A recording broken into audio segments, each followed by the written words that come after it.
Things are starting to get real exciting now. Parts been rolling in just about every day. I have almost all of the things that I ordered. So while I was waiting, I did finish up most of the fuel tank venting routing these lines. So I'll bring in and show you what that's all about in a minute. Looking over what I have left to do on the back of this truck, I'm trying to be strategic about it. And I need to do things in order so I don't get in the way of other projects at the same time. So I think I've got it figured out how I want to attack that next. And then we'll start getting into what all this stuff is. This is what I've come up with for my fuel tank venting. I started by getting rid of that charcoal canister and its bracket that bolted over here on the frame.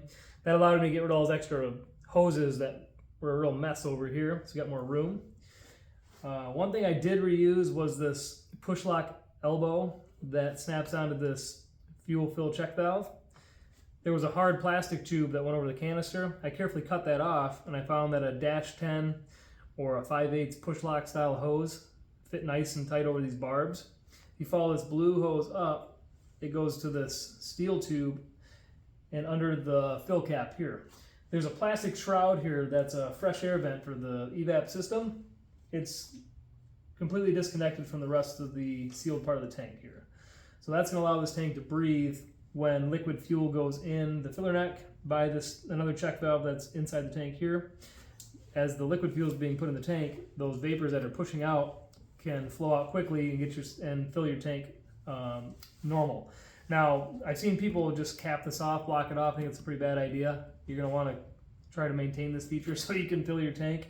There is this one other vapor vent here. It's not that big. I don't think it's big enough to expel enough of the air in the tank while you're filling it to be effective. I am going to use this as another vent though.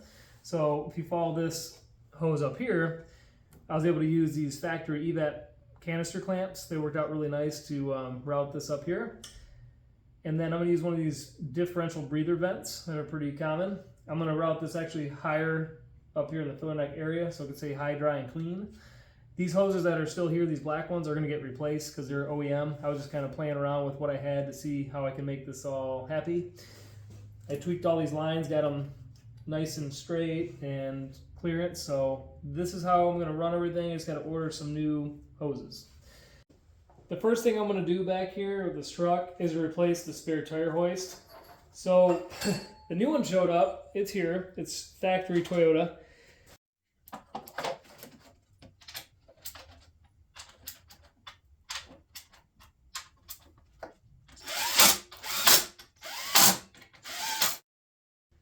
The next thing I need to work on back here is mounting the new rear brake proportioning valve to the frame. That's pretty critical. It needs to be in line so that it will drop right at the mounting point here, where on the rear axle. I do have all new components for that, so I can replace everything. And actually, now that this spare tire hoist is mounted to the rear cross member, I don't need this in here anymore. The next thing I'm going to do with this is just get it cleaned up and painted when I'm finished. So I'll get this out of here, give me some more room to work, and then I'll start figuring out how I'm going to get all these pieces on. Before I go mounting this new brake proportioning valve on the frame rail, I want to replace all the worn out old parts so that everything's tightened up, so I get a good measurement on the center line of where the proportioning valve rod needs to drop to the axle. These are a lot of the old parts from that rod, minus the rod itself. The boots and some of the other parts are not available separately, but they do make this nice kit. This one right here, if anybody has a Toyota and is looking for these components, this number here gives you everything you need to replace all the parts on that proportioning valve rod. So you get a new boot for each end, and then all the other spacers and bolts and bushings and everything's in here. So I'm going to put as much of this new stuff on as I can right now to help me find out where the center line of that rod's going to drop. As well as this new bracket. Got this from Toyota, and this one too. So I'm going to get all these parts hanging on the rear axle, and then we'll figure out how we can center line it and make a mark.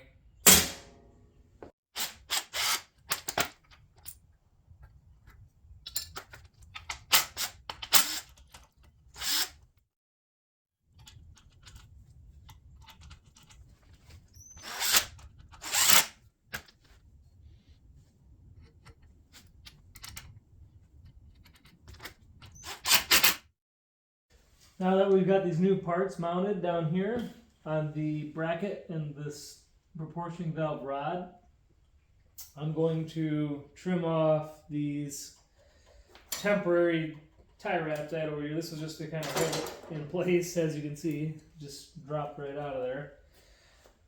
Now that's out of the way, I think what I'm going to do is take this straight piece of steel tube, set that on the top frame rail, and I dug out this old school tool right here. This is a plumb bob. What I want to do is lower it down just above the center of this rod that's down here. And I want to center line this thing. Actually, it looks pretty good. Then I'll grab my tape measure. I'll try to square this up to the truck, and I'll go off this face of this tube, and I'll make a mark on the frame rail over here, the left-hand side, because that's where I'm going to end up mounting that bracket.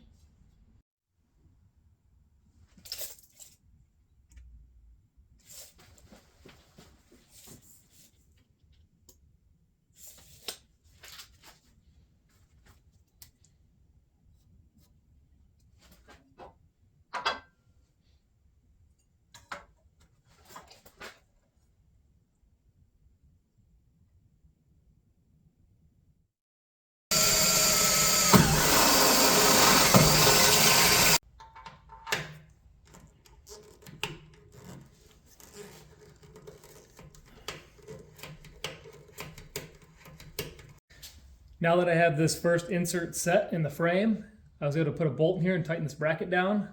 I've got 2 more holes to drill, and I want them to be centered on the bracket. Instead of just eyeballing it with a center punch, smacking it, or smacking it with a hammer, you can use something like one of these transfer punches. These are handy. Unfortunately, mine have about an 1/8 inch depth on them, and this bracket's too thin for that. But if you look at the back side, most of these have a machined finish, and you can see it's got the tooling marks have a center point on those.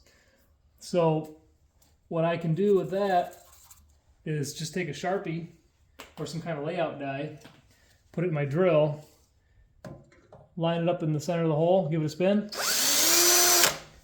and now I've got the center mark for my hole. So I can drill that on these two and get this thing complete. I finished mounting that rear brake proportioning valve and also the brake line bracket right there. So I used those inserts, they worked out really well. That's finished. I can't go any further right now because I need the bed and the rest of the weight of the stuff on the truck before I can make the adjustments on this rod. I got a couple different ideas I've been thinking about on how I'm going to build that setup. These brackets also need to be completely clean so I can powder coat everything. Right now things are still kind of in mock-up phase. But I'll show you down here. There's that rod all cleaned up and the new parts. So also some of the other things that I bought in my box of goodies was a new shouldered bolt and bushings for this parking brake bracket here. I've got a new forward and rearward cable that are going to route back here. New backing plates because these ones are looking pretty rusty, as you can see. They got a little bit of like a dragging noise because they're getting flaky in there. When I finish this up back here, I'm planning to reroute all these brake lines. I'm going to take them off and make all new ones, get them all bent up looking nice. So that's as far as I can go now. Next thing I'm going to do is quickly route the differential breather right there. That one is less than ideal, pretty common. People will get a few parts and route it higher up out of the way. I'm going to do that real quick, and then I'll show you the next big thing that I got to do as well back here. Here's the differential breather parts. Came right from Japan, Toyota. This is the breather cap assembly here. This is the barb that will thread right into the rear end. I was planning to just re-tap it with standard pipe thread, but this really wasn't that expensive, so just get something that's going to work. Don't have to mess around. I can thread this in, and then just run a long enough tube to get it up in the filler neck area so that it's clean and dry. That's going to be a pretty simple project there. Definitely recommend. A lot of people do this on these trucks. This is the next bigger thing I'm going to put on the truck. I decided I'm going to do the U-bolt flip kit. I never liked how the U-bolts hang way down under the axle. I don't do a lot of off-roading and stuff with this truck, but now that it's all done, I'll probably do a little bit more of that kind of stuff with it. And this is going to replace those old bolts and get these new plates on there as well. I got these from Opt Off-Road. Definitely not a sponsor, nothing like that. Paid 100% my own money. I just really like their kit. They offer it with the thicker coated hardware, so everything's plated and powder coated. Nice thick bent plates. I don't really know if I'm going to use these countersunk fasteners that go under the plate.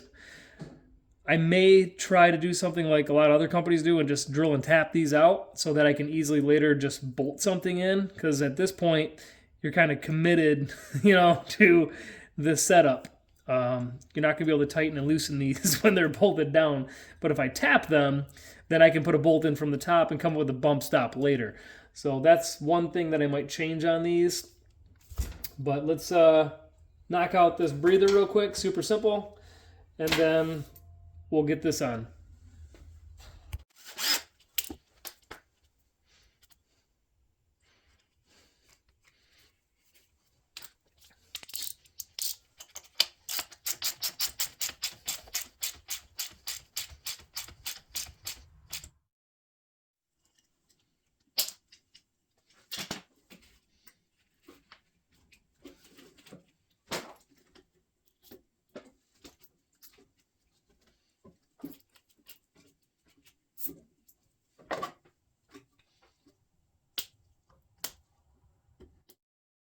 That's it for the rear diff breather modification. Really straightforward, not a lot to it. You unscrew your old breather vent down here, thread in the new one with some sealant on it, run a hose up to the filler neck area. It's a really popular spot to mount these, keeps it high and dry.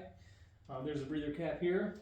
Now I'm just using this clear hose because it's what I had laying around. I'm going to have to get some black rubber hose to do it differently, but this stuff is still all just kind of getting mocked up. It's just tie wrapped nicely here. It's going to work out. Fit well under the bed. Speaking of tie wraps, I spent more time than I'd like to admit trying to find tie wraps that would fit the frame in these slotted holes. Turns out it's kind of tricky to find those. Round holes are easy peasy, but these being 7mm by 12mm, I looked and tried a couple different versions and just nothing worked until I found these. So these are going to work. They're white, but that's what they had in stock at the time. They're going to be hidden under the bed, so not a problem. But these will nicely tie the harness up to the factory locations and also seal off these holes. So that's going to be really nicely done when it's all finished. The next thing I'm going to do back here is work on getting these U-bolts off so I can start installing that flip kit.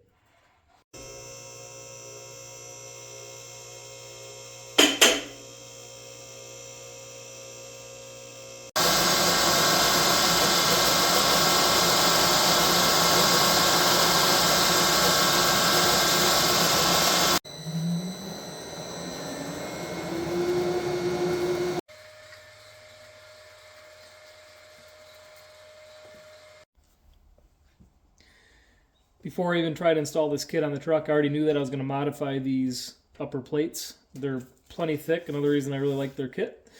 I just didn't really like how they bolted on these bump stop mounts from underneath. I want to get these on now, and I don't have the bump stops, or I don't really know what I want to go with yet. So that would involve me bolting something on right away. This way, having them drilled and tapped like a lot of other kits out there, I can just add something later when I figure that out. Pretty straightforward. Drilled and tapped the neck size up. M10 by 1.5 seem to be that neck size. So I'm trying to keep everything metric on this truck like it's supposed to be. So that's what I ended up with. Now I'm going to try to get the old U-bolts out. And if I have to cut them off, I don't really care. We got all new hardware, so we'll get after that next.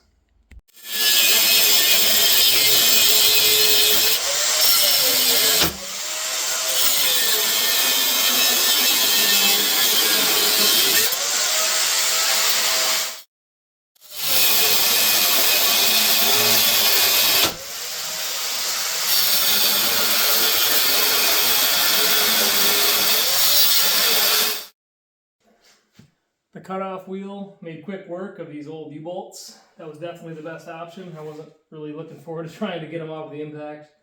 I got all new stuff anyway, so why mess around? I cut them off. You can see here's one of the OE Toyota mounts. So you'll notice that it's got the lower shock mount as part of the spring mount as well. You also notice these U-bolts. These are a little longer than the OE because they are aftermarket, but they do extend down under to the axle, which is why a lot of people like to flip these over to get that ground clearance.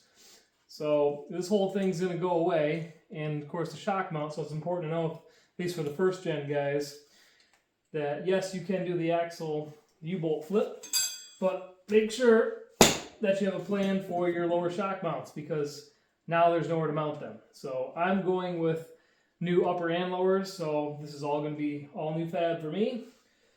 But basically, now we'll take this upper plate, center it over this through bolt for the leaf pack, and then these U-bolts now have this rounded shape because they're going to grab on the axle tube instead of the squared off ones that went across the top of the leaves. They're going to come up underneath just like this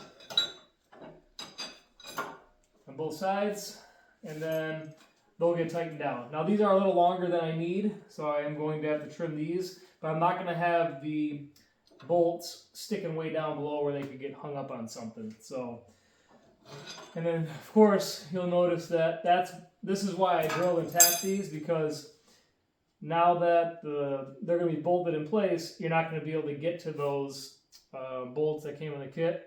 If I was to bolt on a bump stop, I don't have that now. So with them drilled and tapped, I can come back later and make some kind of plate or something to bolt a bump stop here on top of this plate. So the next thing I got to do after getting this installed is to come up with a shock mount for the lower, and of course the upper as well. I've got a couple ideas I've been thinking about making something, so I'll be getting to that next. Fast forward to having the U-bolt flip kit installed. I did a lot of work off camera because once I got this axle removed from the truck, I just couldn't help myself. I rolled it outside and started cleaning it. I hit it with a needle scaler and a wire wheel, and I ground a lot of that rust off of this thing. It's looking a lot better. I do need to do a lot more work to this axle in the future because I'm planning on re-gearing it, possibly for the diesel swap.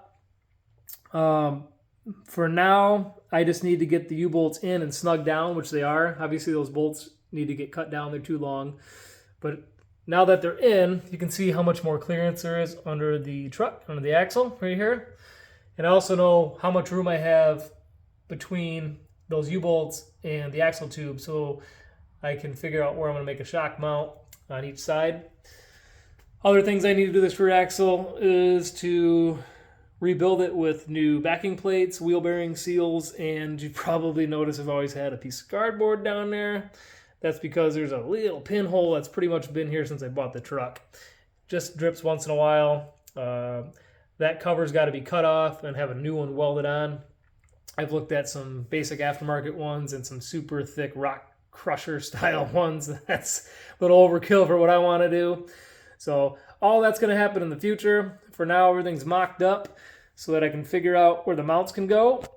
I think the next thing I'm going to do is probably work on mounting the rear bumper, because I need to get that in place on the frame and figure out some new mounting brackets. And then I think I'm going to do the messed up, rusted out bed mount, because I think the bed's going to have to go back on. I want to get weight back on the back of this truck to see how it's going to sit at ride height, and that's going to help me calculate where I'm going to make my shock mounts.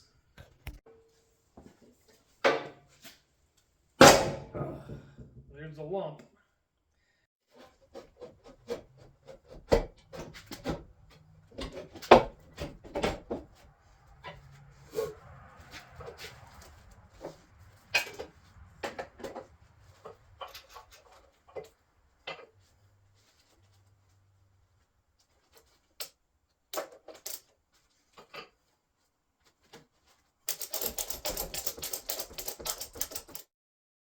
Whew, that was a struggle.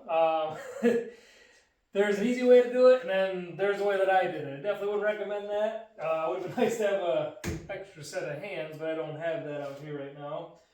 So it is on. It's bolted in with all new hardware. Thing's super solid, stronger than it's ever been.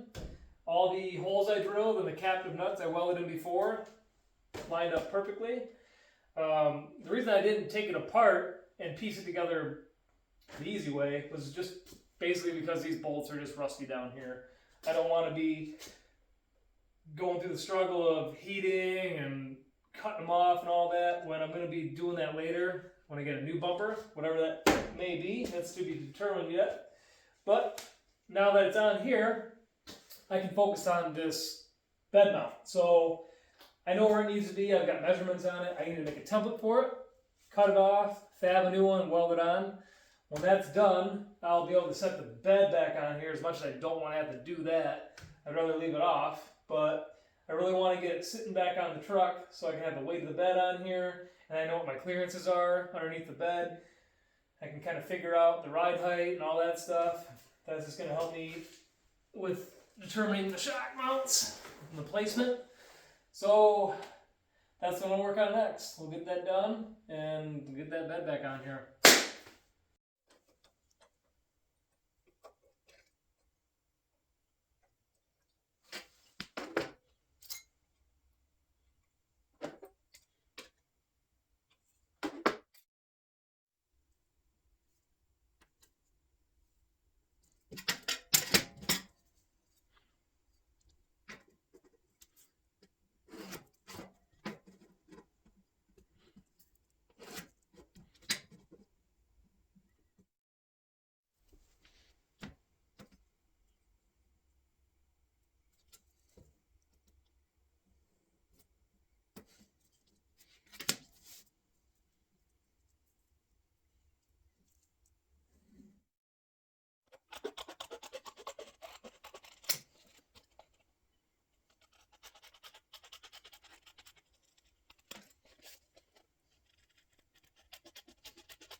Out with the old,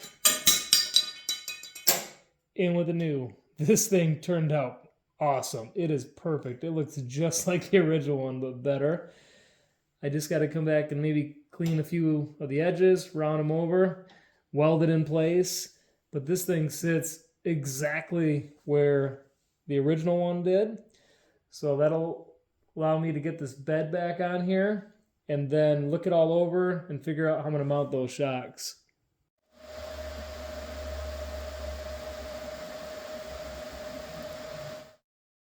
This bed mount is done. It is off my list. So the next thing I'm going to be doing is getting the bed on the truck so that I can work on the shock mounts. I realize that these temporary braces are in the way, so those will have to get cut off.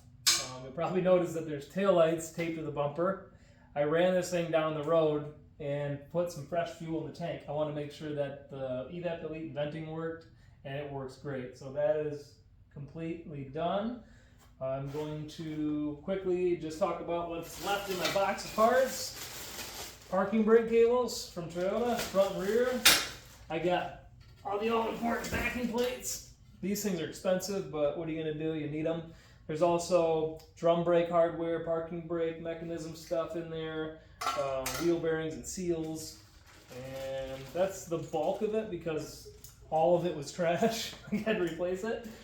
So this video is getting pretty long. I think I'm going to end it here. The next one, I got to get that bed off the roof of the Jetta and back on this truck. So that's going to be a whole lot of fun. And I'll see you guys then.